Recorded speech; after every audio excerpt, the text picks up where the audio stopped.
चलिए class 10 math के आप जितने भी स्टूडेंट हैं सबका सबसे पहले इस क्लास में स्वागत है। और आज जहां आप पढ़ रहे हैं उसमें आपने मैथ में त्रिकोणमिति में हाइट्स एंड डिस्टेंस में आपने जो मैथ पूछा है वह है नंबर 26। क्या है? 26 नंबर को देख लेना है और इसको समझने की कोशिश करना है।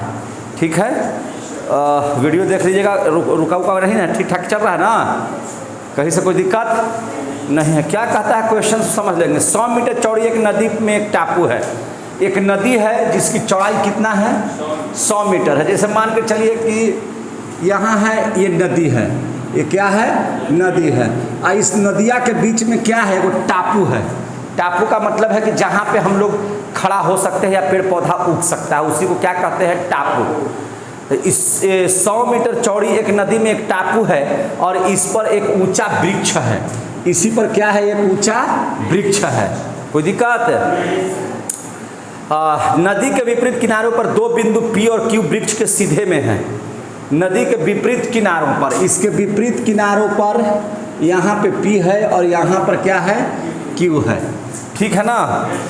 और क्या कहता है? यदि P और Q वृक्ष की चोटी के उन्नयन कोण 30 और 45 है। 30 और 45 है। 30 और 45 है ना। तो वृक्ष की ऊंचाई ज्ञात कीजिए। वृक्ष की क्या कीजिए? ऊंचाई निकालिए। यहाँ से जो वृक्ष है इसकी ऊंचाई निकालिए कि कितना होगा। ठीक है, तो इसको हम लोग मान लेते हैं AB। कोई दिक्कत है? तो सबसे पहले चीज जो हम लोग बनाने जा रहे हैं इसको समझ लीजिए बढ़िया से। ठीक है, आ रहा है ना? स्पष्ट रोशनी आ रही है कि नहीं आ रही है? लाइन तो कट गया। आया?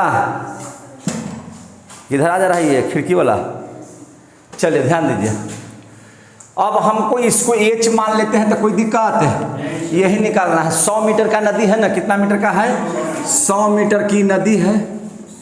अगर x है तो 100 माइनस x है। क्या जी? दोनों के जोड़िएगा तो x खत्म, बच गया 100। अब ध्यान दीजिए, यहाँ से ये इसके लिए लंब है, ये आधार है। तो tan 30 अगर निकाल लेंगे तो h बटा x। tan 30 का मान 1/√3 बराबर h बटा x, इसलिए x बराबर √3h। या यहाँ से h निकालना होगा तो और हम लोग इस्तेमाल कर लेंगे। अब यहाँ से चलिए इसके लिए tan 45 निकाल लीजिए। tan 45 बराबर h बटा 100 माइनस x। कोई दिक्कत है? अब इसके बाद चलते हैं। tan 45 का मान 1/h बटा 100 माइनस x का मान √3h रख दीजिए। कोई दिक्कत? अब इसमें 1 से गुना करेंगे तो जस का तस रह जाएगा बराबर h। अब h को एक जगह कर दीजिए तो h जोड़ √3h बराबर 100। और अगर h कॉमन कर लें तो 1 जोड़ √3 बराबर 100। ठीक है।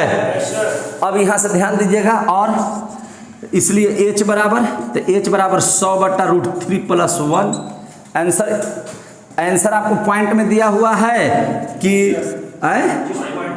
पॉइंट में दिया हुआ है। अच्छा, इसको √3 - 1 से ऊपर नीचे गुना कर देते हैं।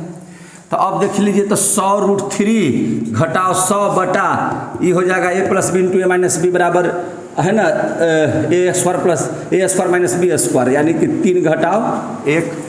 अब यहाँ से देख लीजिए 100 कॉमन कर लीजिएगा तो √3 घटाओ 1/3 में से गया 2, काट देंगे 50। अब देख लीजिए 50 √3 का मान 1.732 घटाओ 1 होता है ना। अब देख लीजिए 50 गुना 0.732। अब इसको गुना कर दीजिए। 5 दूनी 10, 5 दूनी 10, 5 × 15 = 16, 7 × 5 = 35, अब 36, 3 अंक के बाद, यानी कि 36.6 मीटर ऊंचाई है इसका। दिया हुआ है आंसर में 36.6 दिया हुआ है। चलिए ये ओके हो गया, समझ में आ गया बात? कहीं से कोई दिक्कत? स्टॉप कीजिए, आगे बढ़िए। अब अगला हिसाब देख लीजिए फटाक से।